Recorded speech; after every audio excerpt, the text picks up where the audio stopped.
People don't leave companies. They leave cultures where they don't feel valued. Welcome to the Appreciation at Work podcast, where we share real stories from leaders building workplaces that teams don't want to leave. I'm your host, Dr. William Attaway. I'm so excited today to have Jasmine Liew on the podcast. Jasmine has been a human resource leader for the past 20 years. Currently, she's the founder and organization development director of Breakthrough Catalyst. For the last decade, Jasmine has co-journeyed with multiple organizations to create a thriving workplace through employee engagement and team collaboration, drawing on her extensive experience from her previous leadership and organization development roles. Jasmine is the exclusive Singapore Premier Partner for the 5 Languages of Appreciation in the Workplace program. She's also a Doctor of Business Administration candidate at the University of Canberra. Her research expertise looks into the role of psychology and effective change management in the organization. Jasmine, I'm so glad you're here. Thanks for being on the show. Thank you, Dr. William, for inviting me to the podcast. So tell me, how did you first learn about the 5 Languages of Appreciation? It started when I was in human resource role, where I was in charge of the organization employee engagement survey results. So based on the results, we discovered that a lot of employees felt there was lack of appreciation. And we're wondering why is that so, because it should not be the case. And that's where we try to identify the reasons that's beyond the monetary benefits and promotion. And this is something that we can only cater for a minority of high performance in terms of promotion and better performance bonus. So what we did was that check the day-to-day actions and behaviors of leaders and team members, how they appreciate one another in their area of work when they're facing challenges, how do they encourage, how do they spend time to understand each other better and provide the support in terms of acts of service, in terms of body time could be active listening. And I think words is also very powerful because it's not just praising them for a great job or the effort, but also encourage them when they are trying, when they are having a tough time and having a growth mindset.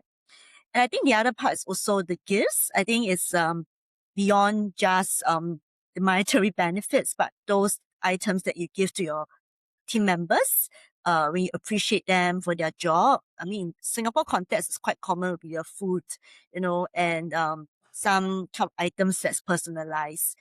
Yeah, and I think that is helpful because from this survey data, we educate and raise the awareness to leaders that there are more than one way of appreciating your staff. There's beyond monetary benefits as also gifts, because most of them will feel that the easiest way to appreciate my staff, and I've done it very often, is to treat them for meals, right? And buy them a gift, but that is not what employees want. I think what they see is the day-to-day behaviors that how their leaders encourage through words, listen to their issues, providing support, and of course, a personalized gift for them.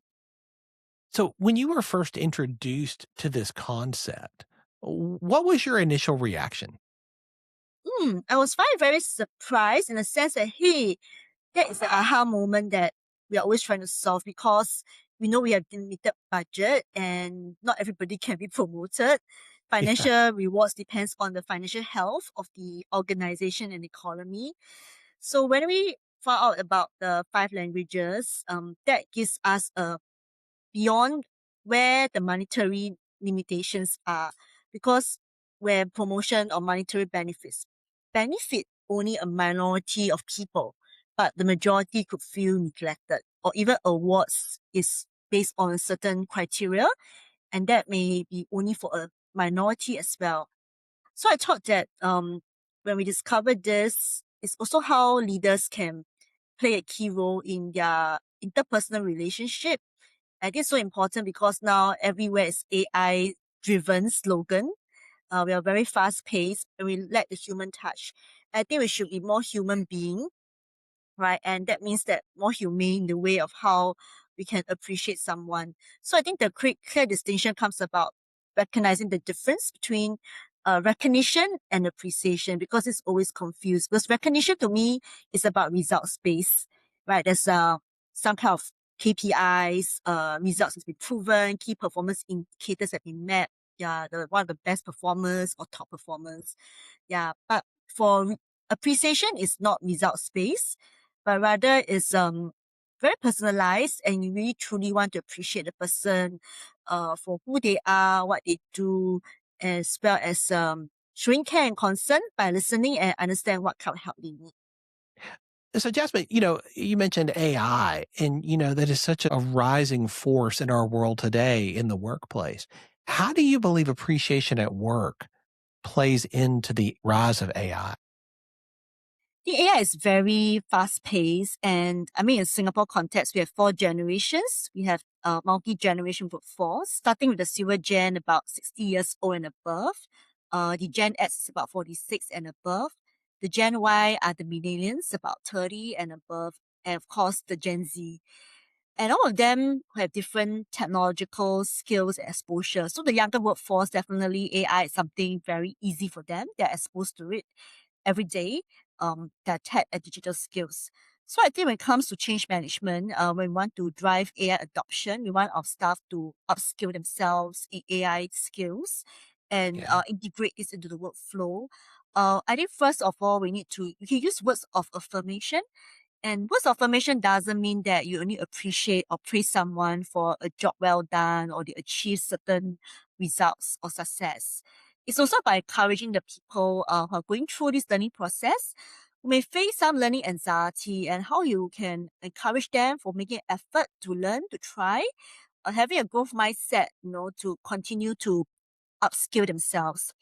And I think that can come from the leader perspective of how you encourage your people, especially those who have facing challenges in adopting AI skills. And likewise, it's also a team effort. I think in team effort, is also where I'm coming in. One of my research in my doctorate is psychological safety and upskilling of digital skills, including AI. But I think in a team, we learn best, I mean, in a team setting in terms of digital skills rather than learning alone. And that comes under like social learning. So in the aspect of appreciation at work, where words comes in the part of nudging, encouraging each other. Of course, the team members can also praise one another um, for learning and team effort as well, team learning coming together. So I think this goes beyond just results based and yeah, achievement based. And the next thing is also quality time. Right. I think in team learning, I mean social learning, is spending time together to learn.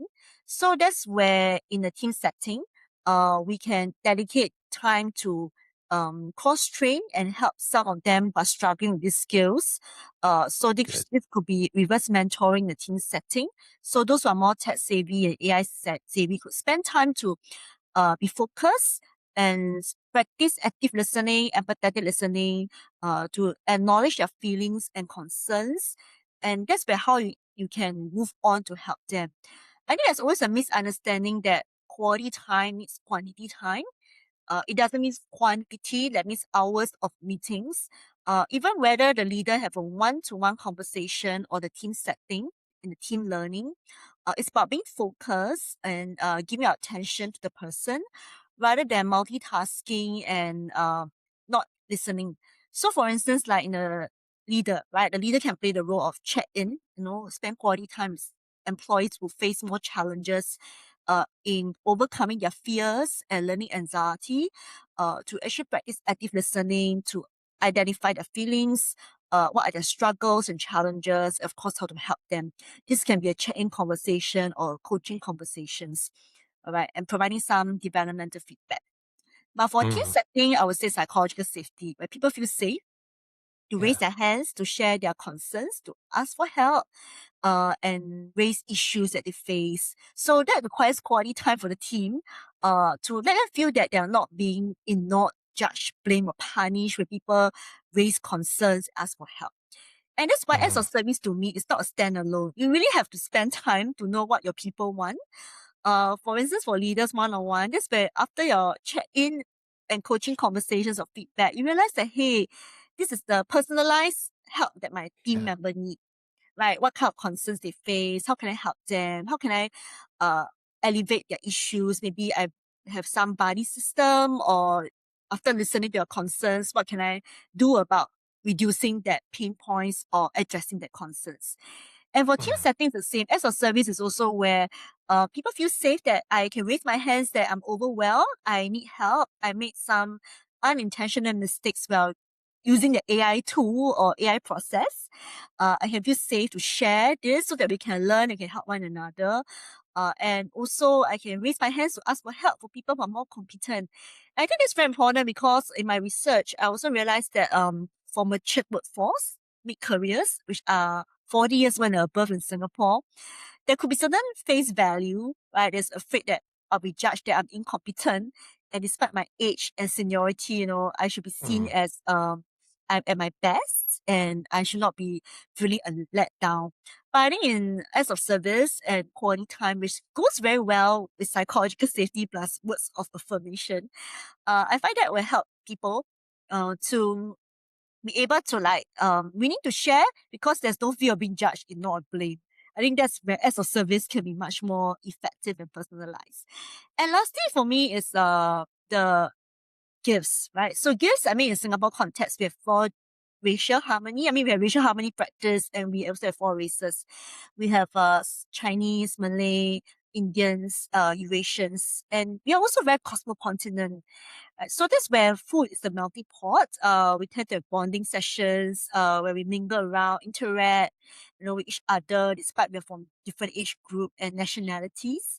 And that's also a good kind of away from work, and know each other personally, and we have that gifts in a way of interaction and over food, whether during office hours or after office hours.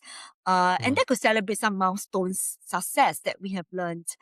Of course, in the physical touch, I think in the love language is very important, but in the workplace context, it's quite minimal, appropriate physical touch. But I think could be reinforced further when you praise somebody, you give them a pat on their back. People can see that you're very sincere, maybe perhaps from your facial expression, that you are listening, you are curious to find out what's going on, how to help them, and you also praise them sincerely.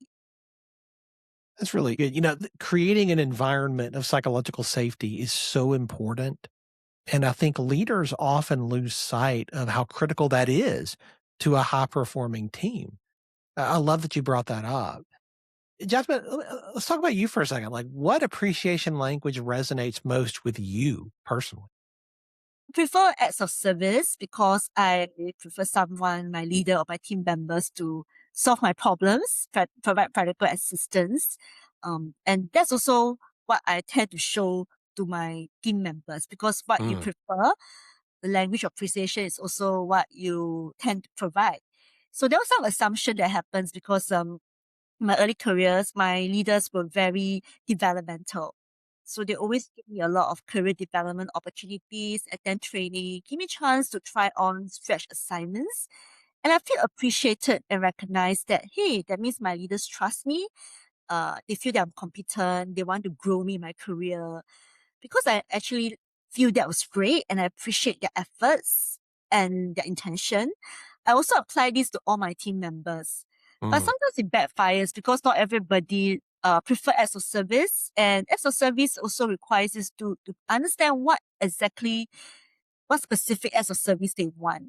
So I assume that everybody, likes acts of service and they like career development. They appreciate training opportunities. They like to stretch their careers and exposed to different kind of opportunities. So it backfires sometimes when others may not like acts of service, or they fail to realize my intention, because I don't really, not really a words person, so I don't really mention why, I do this for you. So I come to think of it sometimes when we want to show acts of service, it's important to tell a team member my intention and what is my purpose of doing this. But nothing beats standing quality time, because acts of service cannot be standalone. I think that's a misunderstanding even for myself. I discovered that you cannot assume the help that you provide to that person is within what the person wants. Okay, and That's that could true. also be providing advice, right? From your good intent, from your own experience and expertise. So I feel that you need to spend time to check in and really identify what kind of issues they face and what kind of help they need. Right. The best, of course, is they can share, propose, what kind of assistance they need from you. Can be very simple thing like helping them provide clearer directions, understand their pain points, overcome certain hurdles, link them up with somebody, or even helping them with their work that they do, whether it's a very overwhelming workload or looking into timeline. And I think that's important because if you do not spend time to or make time to have check in with your team members one on one or in a group setting, then that's where even you provide as a service to a team member, they don't feel you're providing as a service. You're providing more trouble, and it's not Yeah. what they want. It's so interesting you bring up the intention there. So often leaders have great intentions, but they get appreciation wrong. Where do you see that happen most often? Where do you see leaders get this wrong as they're trying to balance being authentic with being intentional?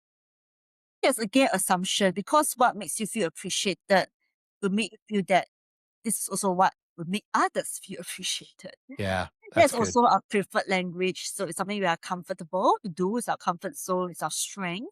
So naturally, we'll express this language. They are words person. You show more words. They are more acts of service. You will just provide help. Right? At one point in time, you spend some effort to talk to the person. So I think that's where the intention is there, but everybody are different, right? I mean, different strokes for different folks.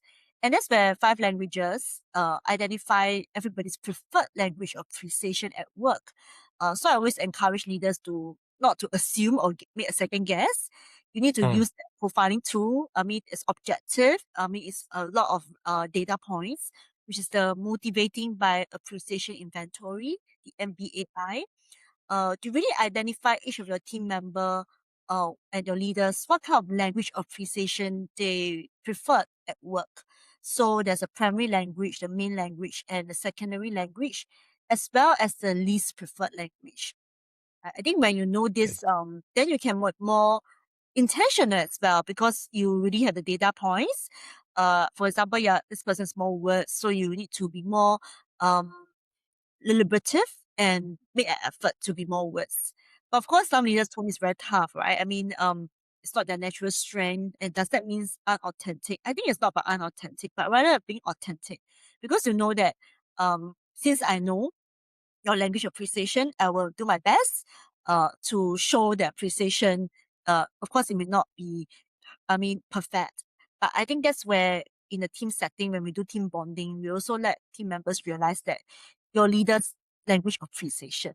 So at least that clear misunderstanding that, oh, why my leader don't show quality time is because that's not his or her preferred language. And we are more mindful and show more understanding and empathy. And likewise, leaders can also express, like, okay, I'm working on something. I know I'm not a words person. I'm working on it. Right? We are not perfect. We can't be 100%, or totally multilingual in all the five languages. Yeah. So I think it's about acknowledging, that I'm working on it. I'm building some steps on it. And Mm. also for us to understand why my leader or team member may not show appreciation according to what I want because it's not their preferred language. People typically walk away from a conversation like this with one big idea, Jasmine. If you got to choose what one insight you hope listeners take away from this conversation, what would you want that one insight to be? Yeah, appreciation is very different from recognition. So as I said, recognition is very results based. So don't assume that or feel that, oh, I can't appreciate my team members because there's no results. Jasmine, thank you so much for your time and the insights that you've shared today. I know folks have been challenged and are going to take action.